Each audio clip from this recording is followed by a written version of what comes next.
Now, Israel has been continuously bombing both Syria and Lebanon. In fact, the Beirut skyline was lit in the early hours. The Israeli Defense Forces and its military conducted targeted raids against Hezbollah strongholds near the border with Israel in southern Lebanon. Now, that's not all. The Israeli rocket also struck a residential building in Damascus and killed over 7 people.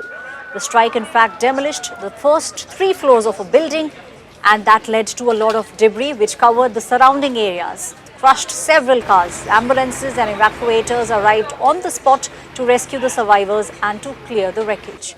Israel is continuously bombing Lebanon. Israeli strikes over the past 24 hours have killed 50 Hezbollah fighters, including 6 of whom they describe as senior commanders. Israeli Prime Minister Benjamin Netanyahu said Hezbollah was weaker than it has been in the past many years. He also said apart from having killed the long-time leader Hassan Nasrallah, Israel has also killed most of his successors.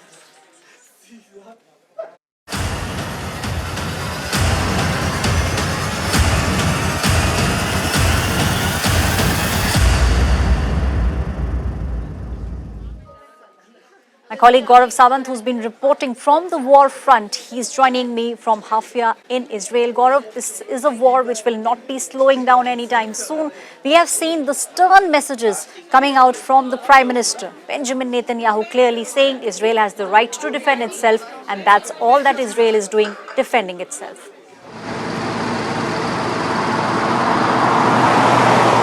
At this point of time, this war is actually escalating and escalating on multiple fronts. The bombing in Damascus is a very clear signal that Israel intends to go after not just all the proxies of Iran, but also against the Islamic Revolutionary Guard Corps generals and leaders who appear to be in several parts across this region. And as you very rightly pointed out, Aishwarya, Israel's Prime Minister Benjamin Netanyahu, he directly addressed the people of Lebanon saying, "You were once known as the Pearl of the East, a very secular society, a multicultural society which was actually flourishing.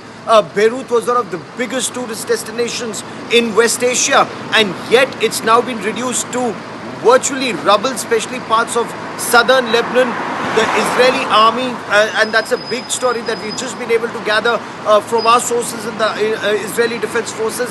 There's a 4th division of the reservists that has now been prepared to be launched inside southern Lebanon. So while these raids are very shallow as we speak, there is a 4th Israeli division that's on standby for operations. Now, what does this indicate?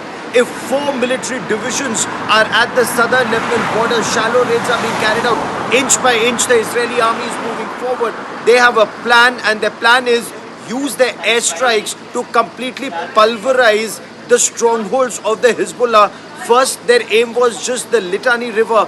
Now, information that's coming in, they've sent out messages that people should move north of the Avali River in Lebanon, which means a larger area is now being cleared for airstrikes and missile strikes so that Hezbollah strongholds can be removed from southern Lebanon and a buffer zone can be created as per plan. So even late last night, there were massive airstrikes that were conducted, not just against the Hezbollah, but against other proxies of Iran. So systematically, be it Hamas, be it Hezbollah, be it Houthi rebels, or be it even in Syria, wherever Iran has any stronghold, Israel is trying to decimate it.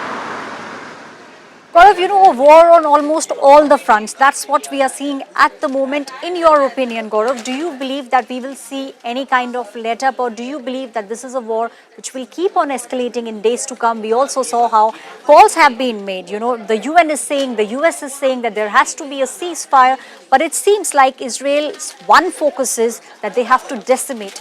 They have to make sure that all their enemies are decimated. So that's something that Israel at the moment is looking at. So on the 1st of October, when Iran fired over 180 ballistic missiles, and that's a huge number, 181 ballistic missiles that were fired at Israel, Iran says it targeted several military installations.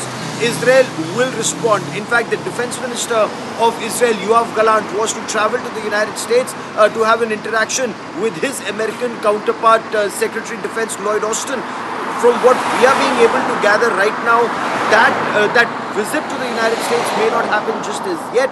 there are multiple targets in Iran that are being finalized to be hit. So America is not in favor of the nuclear infrastructure of Iran being targeted. America is also not in favor of oil infrastructure being targeted, and especially before US elections. So will Israel be contained by targeting military installations, or will that be just the first level of Israel's strike back? Because there are multiple military targets in Iran, whether it's their naval facilities, whether it's their military infrastructure, which is where they may make their missiles, they may make their rockets. Could it be the Islamic Revolutionary Guard Corps headquarters? Could it be very strategic sites to take out the leadership, command and control structure of this regime? Because Benjamin Netanyahu has also spoken of a regime change in Iran. So all of these are issues that are on the table. So unlikely that the issue will pipe down anytime soon.